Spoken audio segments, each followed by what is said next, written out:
Yon, kamusta kayo? May bago na naman tayong gagawin. At ituturo sa ating mga gustong magpintura, no? Yung ating mga nagdi-DIY, yung gustong matutong magpintura. Ito po ang style ko sa mamasilya ng kesame. Gibson board. Yan. Yan yung ating kesame. Gibson board. Yan ang gagawin natin ngayong araw. Kaya tumutok lang kayo kung paano ang proseso ni Bulacan Paintworks sa ating pagkekesame. Una sa first ang gagawin natin, no, itong pag-uuka dun sa duktungan. Alam niyo itong Gibson, di ba? Alam itong duktungan, no? Yung magkabilang gilid niya, yung patagilid, meron na yung kanal. Ibig sabihin, meron na yung kanal.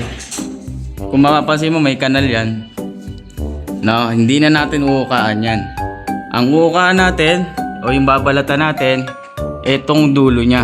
Makikita nyo itong kabila niya, walang uka to. Kasi yung kabilang gilid na yon, may uka na yan. Ito, wala. Ito yung uukaan natin. Bali, tatanggalin lang natin yung papel, yung balat, para pumasok yung gasa tape. Yon. Sa pag-uuka naman na itong Gibson board, itong ginagamit ko. Gagamit ka lang ng cutter, brush, tapos kumuha na rin ako ng pambara, no, para hindi lumiko yung pag-uka, yung pagka-cutter natin. Tapos tubig. No, papakita ko sa inyo paano ukaan. Kasi yung Gibson board, mahirap ukaan yan o mahirap balatan. No, kailangan binabasa ng tubig. Itatapat nyo lang doon sa pinakagitna yung guhit dito kasi itong sukat na itong paring na to ay sukat din ng gasa natin. Medyo adjustan nyo lang para medyo pumasok yung gasa.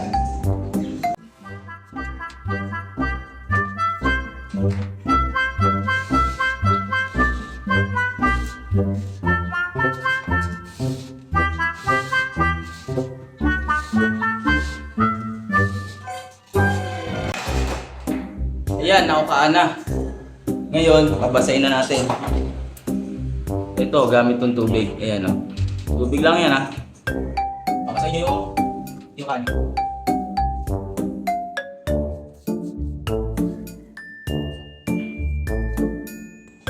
Okay, boy, sana maghihintay lang tayo ng ilang minuto. Isang minuto lang. Tapos, basahin ulit natin para basang-basa siya.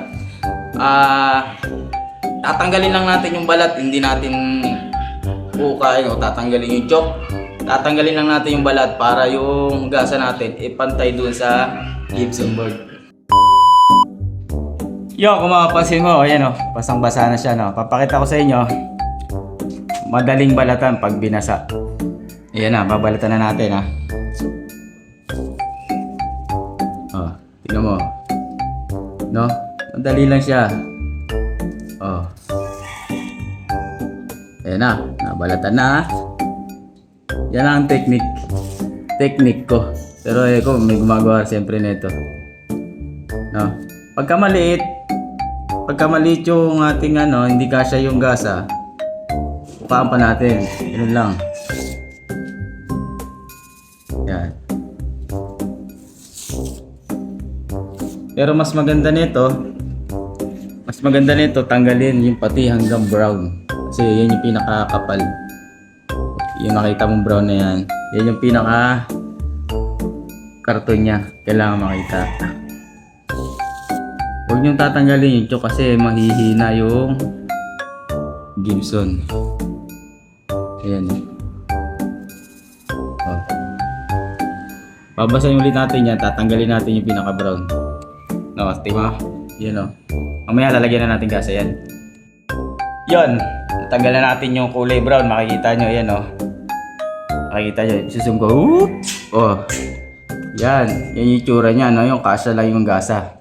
Ngayon lalagyan na natin yan ng stick wheel. Tapos gasa. Tara. Lalagyan na natin siya ng stick wheel. No? Bakit hindi ANB yung nilagay ko rito? Ito kasi makunat. Maganda to sa pagyanig ng ating paligid. Pag mayanig yung bahay, ito nilagay mo, hindi siya naghihiwalay. Pero pagka malutong, pag yumanig, magka-crack, yun. Pero sa Hardiplex, maganda yung A&D. Pero dito sa Gibson board, ito pinaka the best.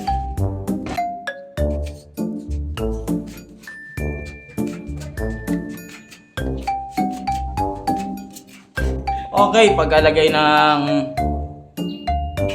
stick well, ito na. Lalagyan na natin ng gasa.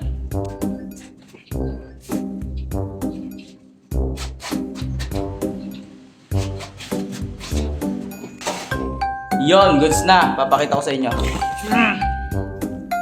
Yon, makikita mo, ayan yung gasa natin. May stick well. Pasok siya doon sa inukaan natin. Na, yan yung aking preparasyon. Tara, pagkatuyo nito, mamasilya na natin. Yan, tara, magtitimpla tayo ng pangmasilya. Common na common to, skim coat. Tapos, may ginagawa ako. Ito, tara, papakita ko sa iyo. Skim coat.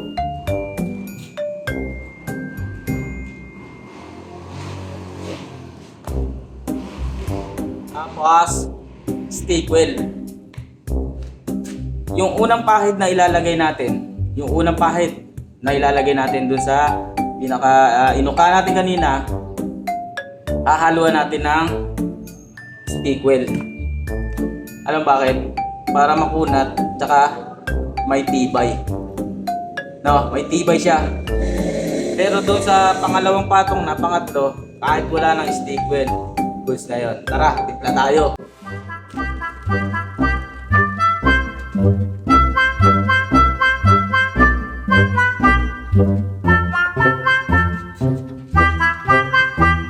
Okay.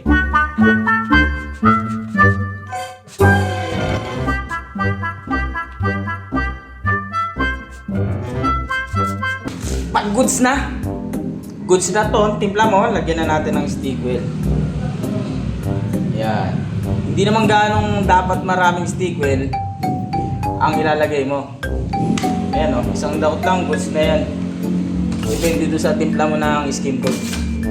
Sabi mo. Yan. Stick well. Yan.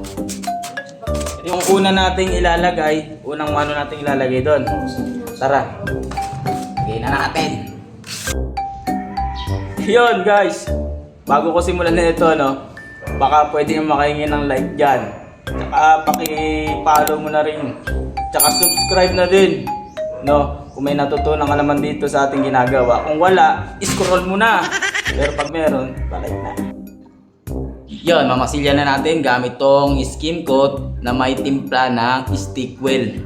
No, mas maganda gagamitin yung paleta ganito para yung lapad o yung hindi pantay natatabunan niya. Kayang-kaya niyang matabunan.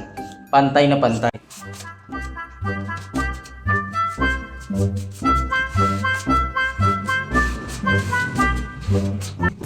Yon.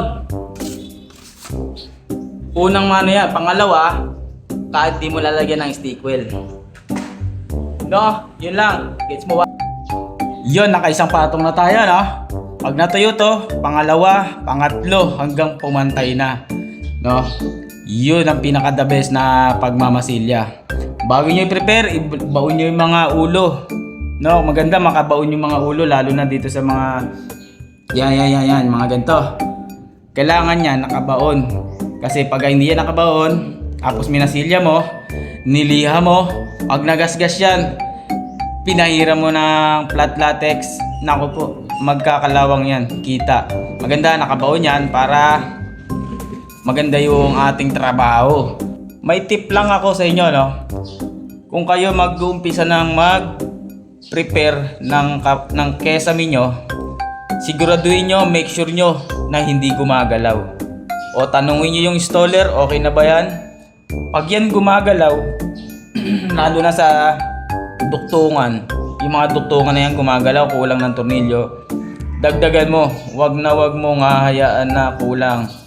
Kahit sa Hardiplex man lang yan o sa nagparing mamalambot, no, hindi maganda yung pagkakagawa, yung pagkaka-install, sabihin mo, patibayin. Dahil kahit anong galing mo magpintura, basta gumagalaw yung kesame, magbibitak at magbibiyak pa rin yan. Kahit anong husay mo, ako nagsasabi sa'yo. Kailangan hindi gumagalaw, matibay yung pagkakakabit ng paring. Tsaka mo siya i-prepare ng pintura. No, kailangan maging concerned ka sa trabaho para hindi pa ulit-ulit. Kasi pag ganyan na sobrang galing mo, nag-crack, sasabihin hindi ka magaling na pintor, di ba? Yun lang, tip ko lang sa inyo yan. Yun, hanggang dito na lang tayo. No, kung may natutunan ka naman, siyempre, pa-like and subscribe naman. No? Para updated ka palagi, pindutin mo na rin yung notification bell. Tapos mag-comment ka na rin dyan. Kung may katanungan ka, mag-comment ka na rin dyan sa comment section.